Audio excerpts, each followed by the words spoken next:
Hi all, ഇന്ന് Sunday evening ആയിട്ട് എൻ്റെ ഇളയ മോള് ഇന്നൂസ് വീട്ടിൽ വന്നിട്ടുണ്ടായിരുന്നു. അപ്പോൾ രാത്രി ഒരു 8:45 ഒക്കെ ആയപ്പം പുറത്തോട്ട് പോകണമെന്ന് പറഞ്ഞ് രണ്ടുപേരും ഭയങ്കര ബഹളമായിരുന്നു. അവർക്ക് ബർഗർ കഴിക്കണമെന്നൊക്കെ പറഞ്ഞിട്ട്. അങ്ങനെ നമ്മൾ കോളേജ് ജംഗ്ഷൻ ഉള്ള ബർഗർ ലോഞ്ചിൽ വന്നു.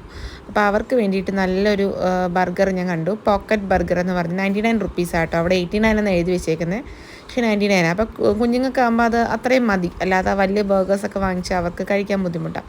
ഞാനും ഇക്കായും ഒരു ചീസ് ബർഗർ പറഞ്ഞു. ചിക്കൻ നോർമലാണത്, പിന്നെ ഒരു ബീഫും. ഇത് അപ്പൂസിൻ്റെ ചിരി കണ്ടില്ലേ, അവനിവിടെ വന്നപ്പം ഭയങ്കര സന്തോഷം. ബർഗർ വെയിറ്റ് ചെയ്തിരിക്കുന്ന അപ്പൂസിനെയാണ് നിങ്ങൾ കാണുന്നത്. ചെയർ ഇരുന്ന അപ്പൂസ് ബർഗർ വരുന്ന ടൈം ആയപ്പോഴത്തേക്ക് ടേബിളിൻ്റെ പുറത്ത് കയറി. അങ്ങനെ ടേബിളിൽ ഇരുന്നത് ഭയങ്കര പാടാണ്, കാരണം ബേബി ചെയർ ഇല്ലാത്ത റെസ്റ്റോറൻറ്റിൽ പോയാൽ നമുക്ക് ഭയങ്കര ബുദ്ധിമുട്ടാണ് അപ്പൂസിനെ മാനേജ് ചെയ്യാൻ. അപ്പൂസിന് അതിനകത്ത് ഒരു ചെറിയ ഫ്ലാഗ് പോലൊരു സംഭവം ഉണ്ടായിരുന്നു കേട്ടോ, ബർഗർ സ്റ്റിക്കിനകത്ത്. അപ്പോൾ അത് കിട്ടിയപ്പോൾ അപ്പൂസ് ഭയങ്കര ഹാപ്പിയായി.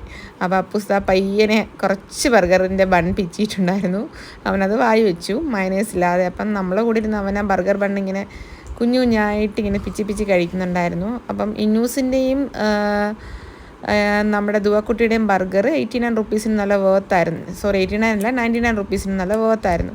ബർഗറൊക്കെ കഴിച്ച് നമ്മളിതാ വീട്ടിലോട്ട് പോകാൻ ഇറങ്ങി. പോകുന്ന വഴി അവർ കുറേ ബുക്കൊക്കെ ഇരുന്ന് രണ്ടുപേരും എടുത്ത് നോക്കി.